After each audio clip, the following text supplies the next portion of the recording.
Hope it is. Let's take a photograph of it, please. Yeah, just wondering. I've got to prove it.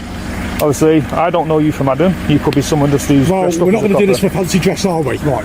As my colleague explained, Yeah. the reason why we stopped you is because you fit the description of somebody acting suspiciously. Right? Now, you've given a legitimate reason why you're here. Yeah. Right, but we need to see some ID and some proof that you are here legitimately. No, I understand that. Can you see that, please? I understand that, but on another term, I have actually got human rights. Is that your vehicle there? Nope. Okay. So, what form of identification have you got on you to say you're actually canvassing? I've got ID on me, but I don't have to legally show it yet because I've not committed a crime. Right. Obviously, if you... We've got a report. We've had a phone call about, like, said it's suspicious mail, so we need to ascertain whether you are, you say you are, but I take it you're not going to give us your name. I get this every week. Verify. Yeah, but you've got to appreciate we get calls from members. No, I understand that, but I'm doing a job. I'm paying me taxes. I'm earning money. Yeah. I mean, I don't understand. I have not committed a crime. If you were calling us, surely you'd want us to follow it up, wouldn't you? That's why we've been sent here, to follow it up. We want to be rest assured when we leave here today that you're not up to anything suspicious. Suspicion based solely on a vague phone call, without any concrete evidence of crime, is not lawful ground for detention or ID check. The officer's comment about needing to ascertain whether you are who you say you are is problematic, especially since the auditor never claimed a false identity in the first place. The auditor was exercising his legal right to withhold his ID in the absence of reasonable suspicion of a specific crime. UK law is clear. You are not required to provide ID unless you're being lawfully detained under specific legal grounds, such as suspicion of a criminal offense, which the officers failed to articulate here. Fishing for identity based on a vague third-party report opens the door to profiling and abuse of power, especially when no offense has been committed. I understand it in that way, but I'm not... Your name gives you ID, we could ring SafeStar, say, and confirm... Well, you can ring SafeStar and you can ask them if, obviously, if you've got canvases in this area and they'll validate who I am. And what's your But name? obviously, I'm not giving it out. Well, when I ring up SafeStar UK and say you've got canvassers and they say yeah... They know I'm in this office, they know I'm around here. Because we get issued to a certain area and they keep both names of the people. So where's your ID card? It is on me, but I don't have to show it. I've not committed a crime. We're going round in circles here, aren't we, chap? No, I don't mean human rights, mate. I've not committed a crime. Obviously, you're putting me under alarm and distress now. You both cover it going round me. Obviously, you're trying to say that I have to show my ID. You're putting me under alarm and distress. How am I? You are ID, we've shown you our ID, so Yeah, you know. but end of the day, you're a public servant. Instead of acknowledging the auditor's lawful position that he's under no obligation to provide ID without suspicion of a crime, they continue to badger him and then bizarrely claim he is causing them harassment, alarm, and distress. That is both ironic and deeply troubling. How can trained officers backed by uniform and power claim distress because someone calmly asserts their rights? Worse still, when challenged by their own demands, one officer tries to justify the imbalance by saying, "We've shown you our ID." That's not the issue. The problem is their relentless push for his details without legal basis. They try to paint themselves as the victims, flipping the dynamic completely, when in fact they're the ones escalating and harassing. Their circular reasoning and inability to accept a lawful refusal is not just poor policing, it's abusive. I may be a public servant, but I'm not your servant. No, I didn't say you were my servant, did I? Okay. I said, but if you're walking around with a police uniform which gives you powers... Stop going on about YouTube. It's like this public servant, okay? I'm not a servant. I'm a police officer. Yeah. Okay? Which means, but you serve the public. I'm a police officer. Right. Okay. Police officer. I'm not a servant. Yeah. So let's get that quite clear before we start. Well, there's no need to get angry, is there? Because now you're putting me under alarm and distress. Now I feel threatened. This officer's response, "I might be a public servant, but I'm not your servant. I'm not a servant. I'm a police officer," is a display of egotism and entitlement. It completely undermines the foundational principle of policing that officers serve the public, not themselves.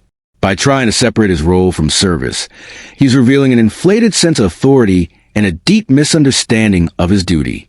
What's even worse is that this remark doesn't come in isolation. It comes after persistent pressure, intimidation, and a refusal to respect the auditor's lawful rights. The tone is dismissive, confrontational, and laced with superiority. In that moment, the officer isn't just refusing accountability. He's actively rejecting the very principle of democratic policing. And that has a real emotional impact on the auditor, especially when he's done nothing wrong. It adds to the harassment, alarm, and distress he's already feeling. What, you feel threatened? Yeah, hence why I'm recording it, just in That's case fine. any of you's trying That's anything cheeky. That's fine. I've had it before where police has thrown me on the floor for asking him, have you got ID? So police officers thrown you on the floor? Yeah. And that's what I do. I've asked for him. Very strange. Well, not all coppers are legitimate, are they? Not all coppers are nice.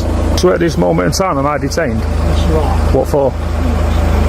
What am I being detained for? Have I committed a criminal offence? I've not committed a criminal offence. How can you detain me? Because then you're holding me hostage. You're now restricting my free way of movement because now you're saying I'm being detained for a crime I've not committed. I will just literally. I'll send this to me my lawyer, mate. This is going straight to my lawyer. First things first, we're recording it. Yeah. Has it just picked up the word that you just said to me? Yeah. Right. This is your first and last warning. You swear at me again, you'll be arrested. Do you understand me? Yeah, but I'm asking why am I being detained? Listen to me. Are you going to listen? I'll listen, but I want you to listen to my point of view. Detained at this moment in time. Yeah. So we can speak to the caller. Yeah. Because as I said, you fit the description of a person seen acting suspiciously. Yeah. Right? Now, until we speak to the caller and fathom out what the caller says to us, you're not going anywhere. Right, so you're detaining me against my own will from a crime that I've not committed. This is a blatant misuse of police powers. Detaining someone without clear lawful grounds simply because they fit the description of someone acting suspiciously with no evidence of crime committed is not just sloppy policing. It's a direct infringement on civil liberties. The officer openly admits that the detention is based purely on the word of a caller, and that the auditor will remain detained until they figure out that is not how the law works. You cannot detain someone on a hunch or based on vague suspicion without reasonable objective justification. Under UK law, particularly PACE, an officer must have reasonable grounds to detain, not just because someone called in and said a person looked suspicious. What this officer is doing here is treating the auditor as guilty until proven innocent, flipping the entire principle of justice on its head. Are you going to admit that now on camera, that you're detaining me when I've not committed an offence? Till we speak to the caller. Yeah. See exactly what the caller says you have or haven't done. Right, but technically you can't detain someone if they've not committed a crime, because then that's holding them against their own will. Well, once we speak to the caller, yeah, but now the crime has been committed, then I will tell you what's going to happen next. So you're actually admitting you've illegally detained me for a crime I've not committed? We haven't illegally detained you. Well, if you've not detained me, then I'm free to go. Tell you what, walk up there then, we'll follow you then if we need to speak to you again. But then it's harassing. Off you go. But then it's harassing. It's not harassing. No, what I'm saying is, if you'd like to leave, Right. if you'd like to leave now and walk whichever way you like, carry on. And if I need to speak to you at a different time, I'll come after you and have a word. This officer's response is really bad and shows a shocking disregard for lawful procedure and the rights of individuals. Instead of acknowledging the auditor's valid concern about being illegally detained, the officer casually suggests, "How about you walk away and we'll follow you?" As if that somehow resolved the issue. In reality, this makes it worse.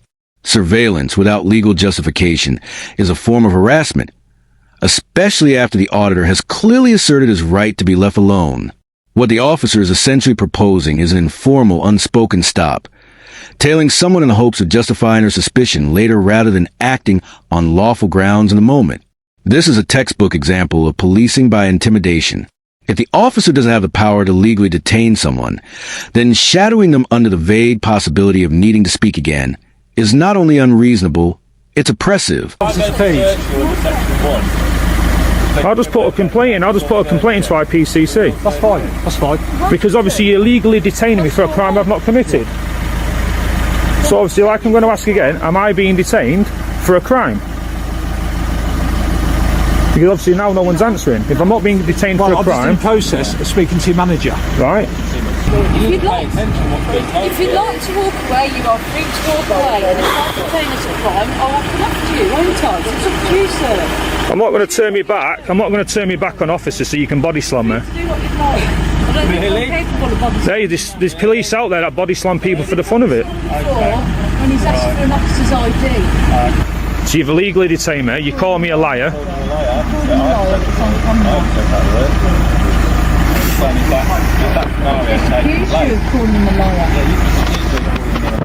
Yeah, but now you've also illegally detained me.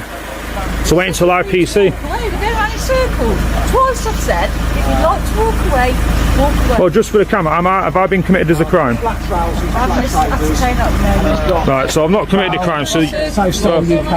Well, you've given me permission to walk away. I'm not, mate. I'm not, mate. Now you're making lies about me. You've also illegally detained me, like I said before, when he says you're now detained. For what crime? He couldn't give me a crime. So he's legally detained me on the spot. He's also kept me hostage. So I do know my rights, and this will be going to IPCC. I will be sent it to my law. I'll wait until it's all over the line. I don't need the log number. I've got your badge numbers.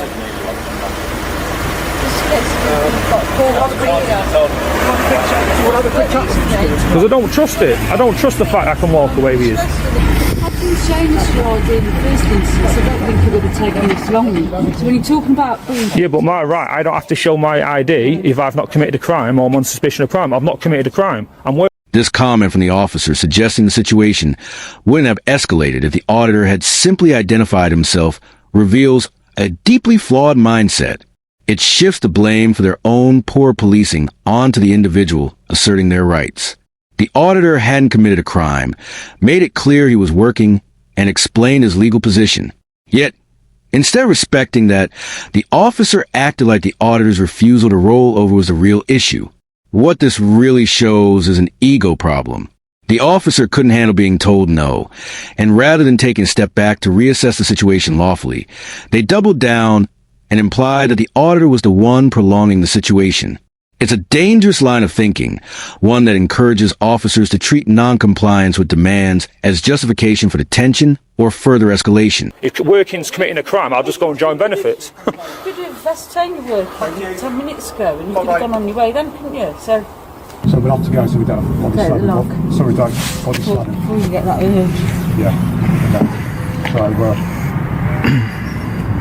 that's what I said.